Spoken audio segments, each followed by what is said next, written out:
Good morning, everybody. My name is Micah, and today I'm going to be installing a 5,000 BTU Chinese diesel heater. I bought it on Amazon for, I think, $120. And since I have a diesel van, I'm not going to be using the 10-liter tank that comes with it. I'll be running the straw directly into my diesel tank. Let's get started. So, first thing is you need to decide where you want your heat to come out. And for me, I'm currently working on it, but I'm going to have a bench here and a bench here. And I want the heat to come out at my feet. So it needs to either be mounted over here somewhere or here somewhere, because the port's going to come out by your feet. And this is where I'll be sitting 99% of the time, because this wall from the shower stall will block so people can't see me. So, I think behind the shower stall, under this bench, there's going to be a square bench here, built into the shower wall. I think under that is the perfect location for my diesel heater. So, let me pull it out and we'll mock it up. So, here's some of the major components. Diesel heater itself, 5,000 BTUs. Diesel tank, and the wiring harness, which is very easy. So, one thing you need to consider for your build, not mine, specifically, is where you're going to put your tank. It comes with fuel line, and I believe the pump is strong enough to use that entire fuel line, but you really want to have it as close as possible to this. Okay? I have a diesel van, so I'm not going to use this. Most people put it behind their seats. However, I plan on putting a subwoofer back here eventually, so I'm not doing that. So, tank, trash. Mounting plate goes, let me get this correct, right there. So, this is the inlet for the diesel, inlet for air, inlet for combustion gases. Okay, so you need to find a place where this is going to fit. I've decided under my bench in my shower stall is a perfect location. Here is the diesel fill up. This is where all my wires come through and connect to the rest of the van. And underneath here, you want to make sure there's nothing there. So let me show you guys real quick.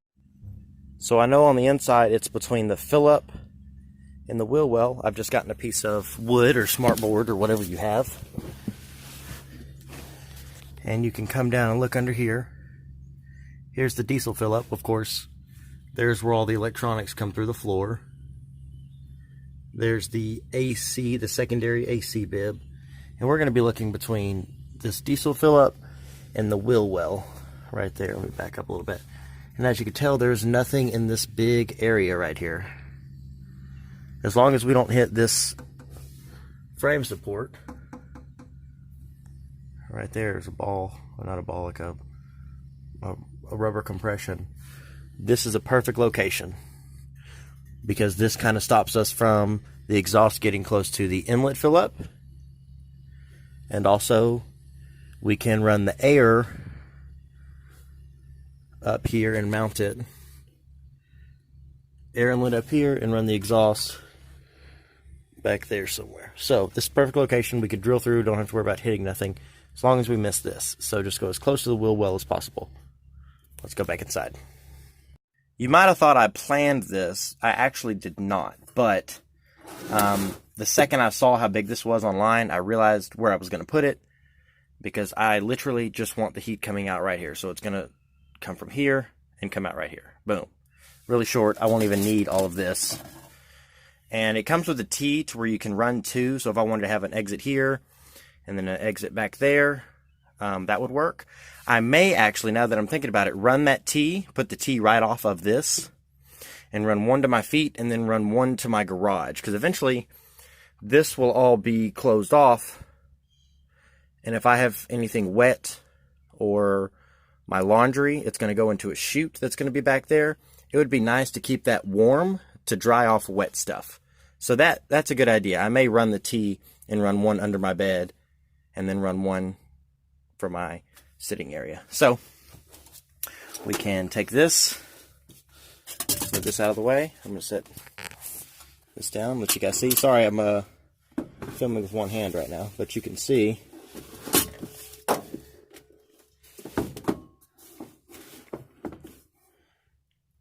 You also want to make sure you have it in the correct orientation. So that way you don't have like heat blowing out this way and then need to reroute it all the way that way. I will have to check. Give me 1 second. I'll be right back. All right, so I went and looked at the book real quick. You can see here it's 5,000 kilowatts. I think it's supposed to be BTUs, but anyway, 40 watts, which is awesome. 12 volts, diesel car parking heater. Anyway, $120 on Amazon, free shipping with Prime.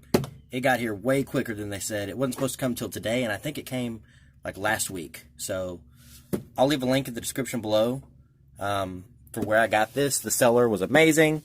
I asked him a bunch of questions. He said yes. He included the extra straw to get into the diesel tank. And I got the one that has the control panel because I love screens and control panels. I've got about 9 so far that are all going to be installed up here. Anyway, beside the point. I believe the air comes in this way and goes out that way, which means it's going to have to be a little bit farther this way than I planned.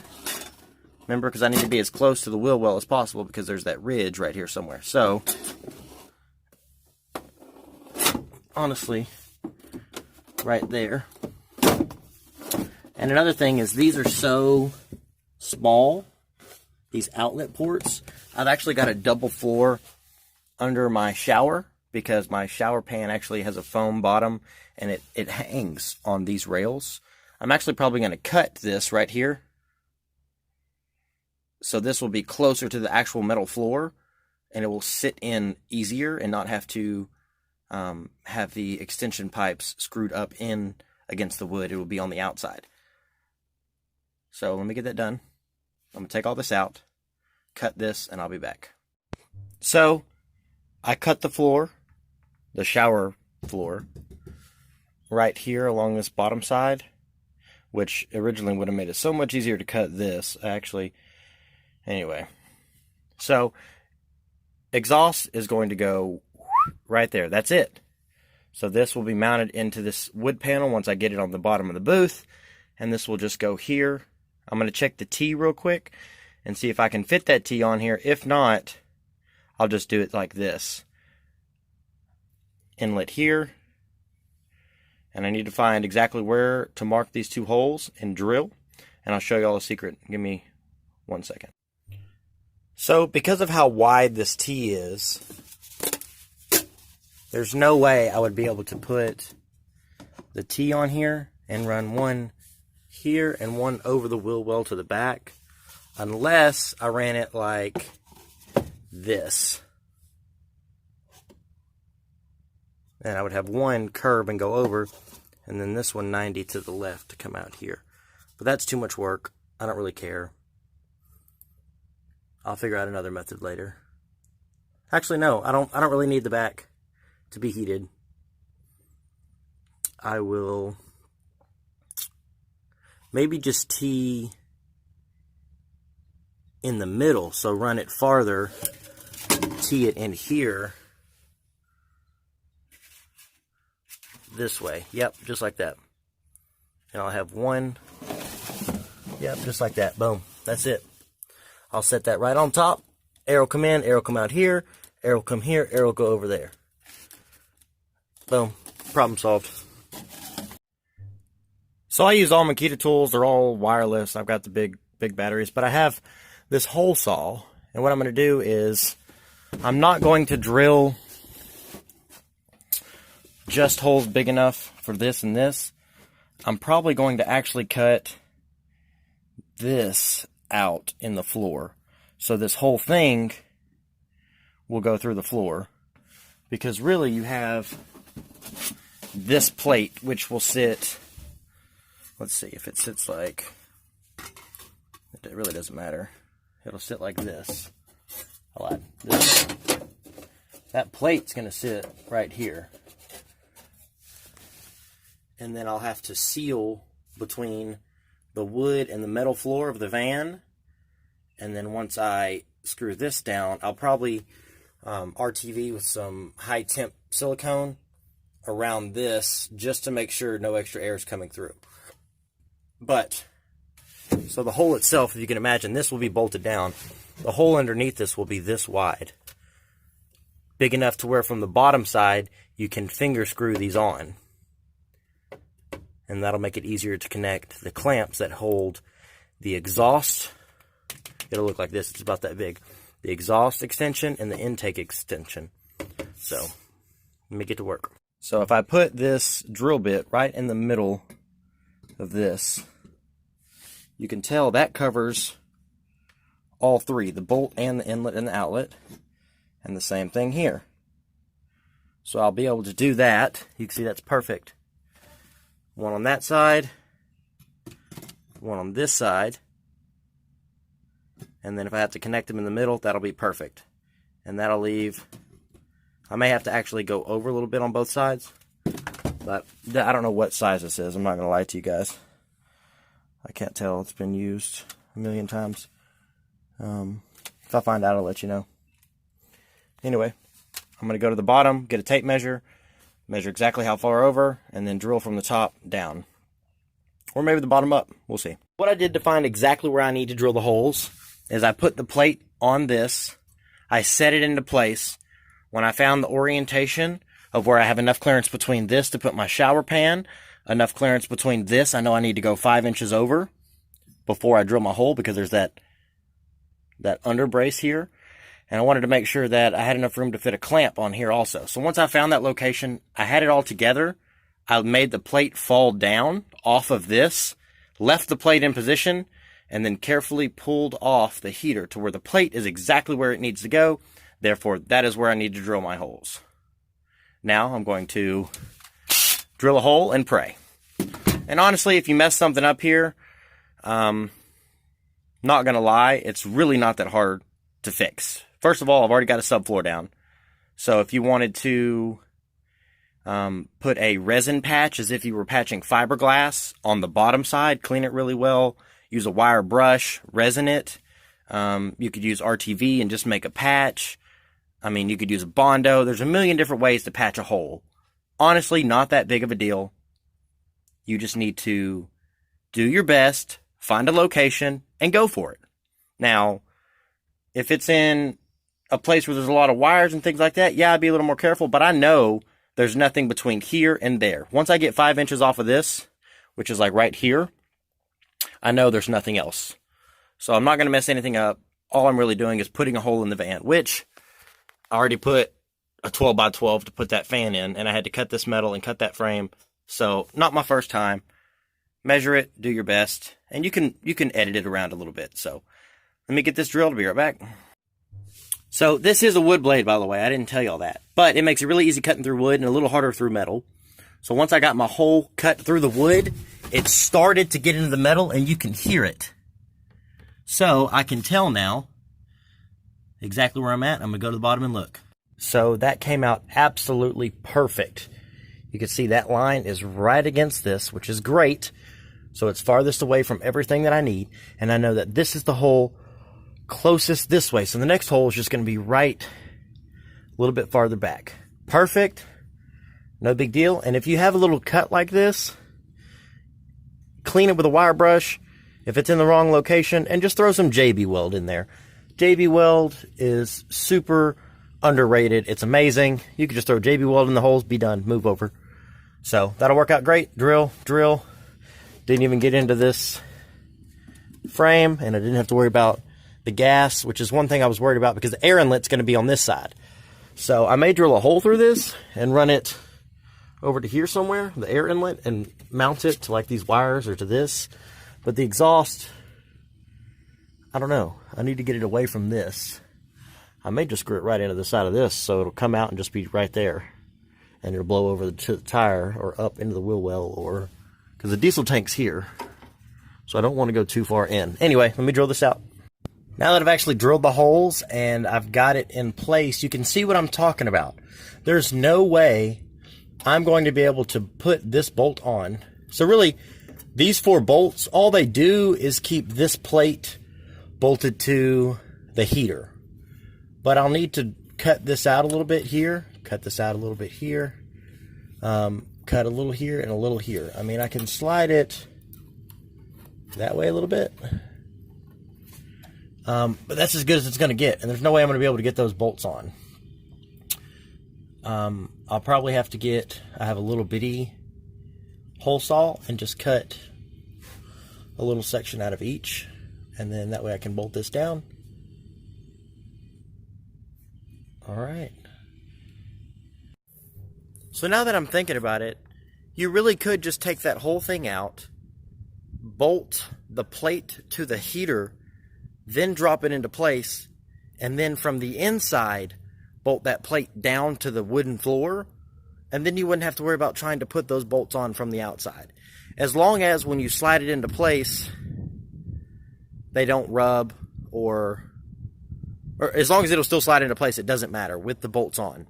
So bolt the plate onto the heater, then put it in the hole, and then screw the plate down to the wood from the inside. Shortcut. Alright, like I was saying, bolt this plate down first, and then put it through the hole. That way you're not having to worry about trying to screw it through from the bottom side. And then from the top side, bolt these four into the wood. So, if you're wondering, these are 10 millimeters. So you can see what I did here. I, from the top side, used the same hole drill and went this way a little bit, taking out just enough to where those lock nuts would fit through. They were hitting the wood, causing it to not be flat. It was making the whole thing tilt sideways.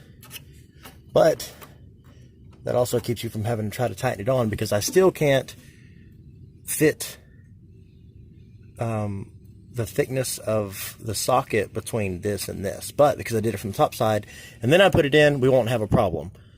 Now, it's not bolted down yet, because what you're going to want to do is go ahead and attach these C-clamps that are going to go here, or these pipe clamps, whatever you call them, hose clamps, here and here. This one's not that big of a deal because it literally just slides on and you can zip tie it or do whatever mounting method it has. But you're going to do it from the top side, slide it through, inlet filter here, exhaust, and then the muffler elsewhere. I've now attached the exhaust and the inlet with the clamps, and then dropped it in from the top. I bent this to come this way, and I'll zip tie it probably to this little hole right here. And then this one, I have not yet decided, because it's got to have a muffler on it. So really you need to find out where the muffler is going to be. I really could mount it like, let's see how far this reaches. Let me switch hands, hold on.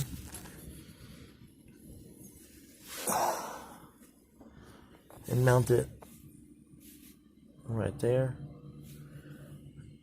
right against the floor, which would be under the wheel well, which isn't going to really, well, actually that'd be where my feet are going to go. I don't want it going through the floor and me getting hit. I do have a subfloor, so it would go into the subfloor. I think that's going to be probably the best place to go, honestly.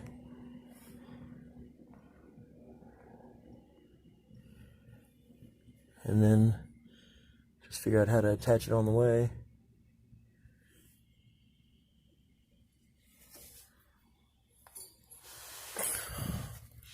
I don't really want to go this way because this is the diesel tank right here. I'll let you guys know. Alright, here's an update. This is where it comes through the floor. You can see, set this down. You can see here, these are not the ones it came with. I had some really high quality self-taps I put in. Give me 1 second. Alright, so I've got the light here. You can see I've got the exhaust and the inlet. Inlet is going around this support to the front. Front of the van is this way. Air will come in, go up, combust, heat, and then the exhaust will come down. And I've run it to above the leaf spring, which really is not quite sure if that's a good position or not, depending on how much the tire flexes up and down. It may crush that, it may not, I don't know.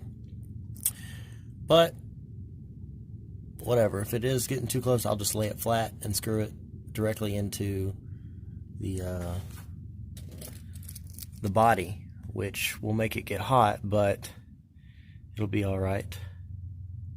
Now I've got 2 self-taps there, and I've just got one through the bracket, through the muffler. I don't know if there's supposed to be a bolt that it comes with to hold that steady,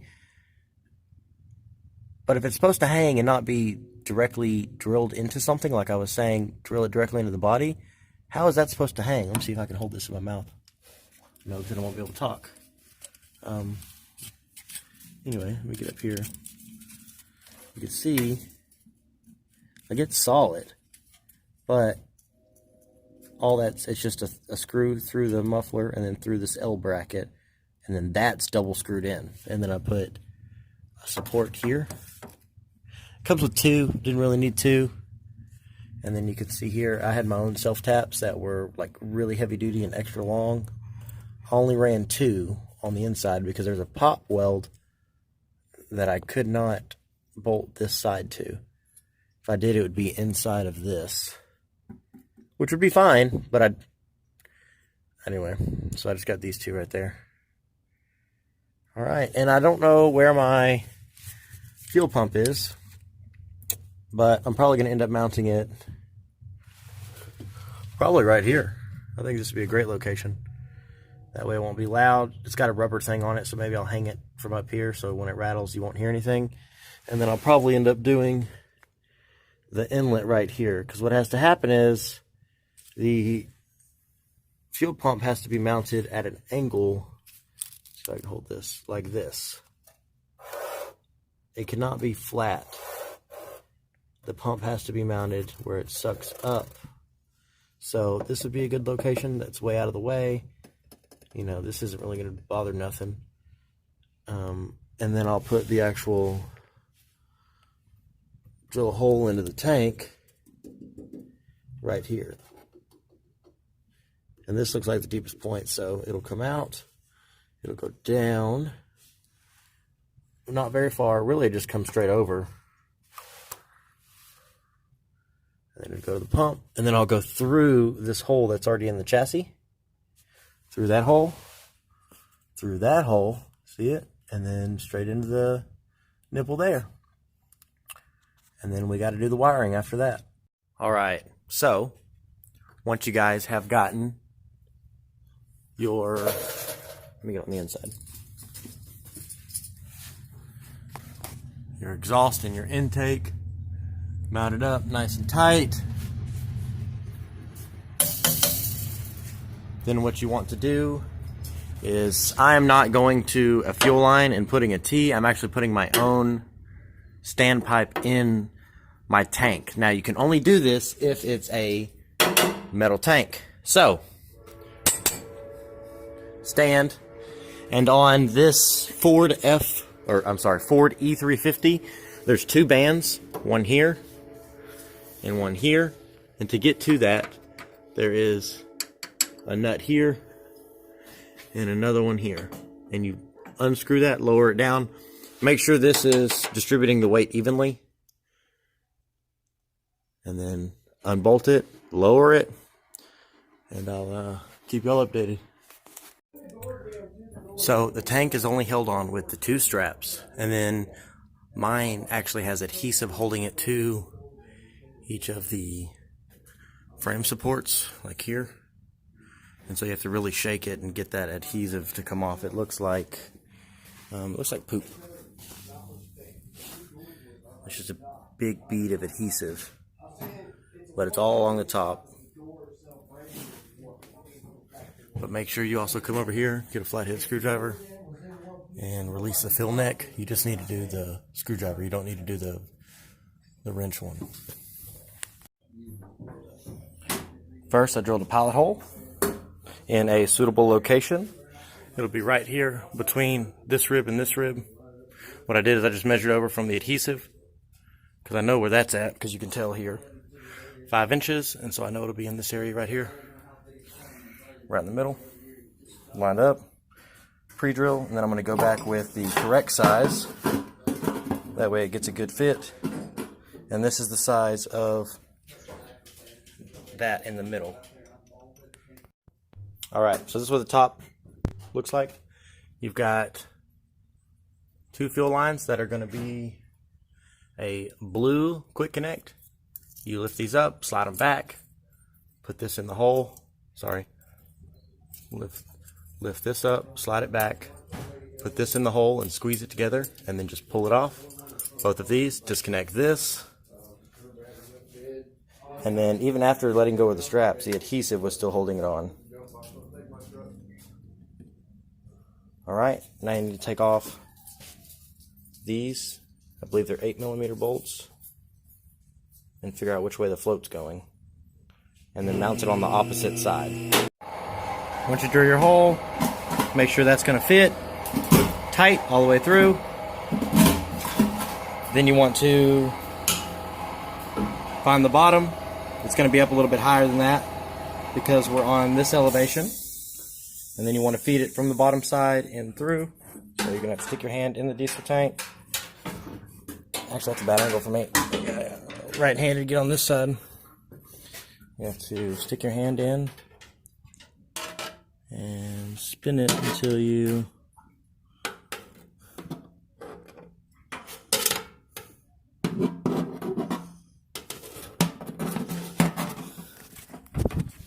problem is I can't see nothing.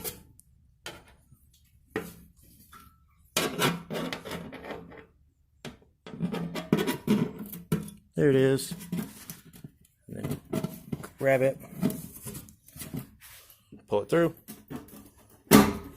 Alright, then put your rubber and your nut on. So, 1 second. Alright, face this the direction you want it running. Since mine's going to run this way, over the rail, I'll mount my fuel pump here. And then it's going to go through this hole, straight up to there.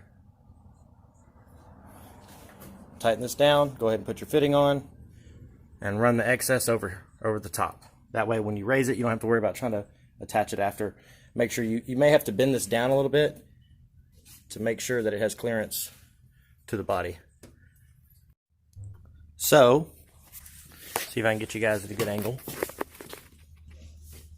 Once you lift this up out of the bottom, depending on your specific vehicle, you want to find the float, which is this little black thing. And what happens is it moves, and that's what tells you you're full or not full. Anyways, in the process of pulling it out, you can see this little black fitting right here is actually supposed to be attached to that. That's the screen that sits on the bottom right there and keeps trash from getting into your fuel system. So I had to go buy a new one, which was $40, even with my discount. This is what it looks like. It literally just slides on. Screen goes against the bottom. Anyway, but that had to be done. You can't just leave it like that. Yeah, the inside looks good. No real peeling or paint flaking off. It's nice. Anyway, so I'm going to attach this, and then I'm going to drill a hole. Alright. Fuel line going that way. Coming out over the rail. Going into a filter. Going into the pump. Now I drill the hole to run the wiring harness through this, so that way you can't get any splash up here. I'll silicone it. Power going through this pre-drilled hole here. Here. Clamped up. That's it.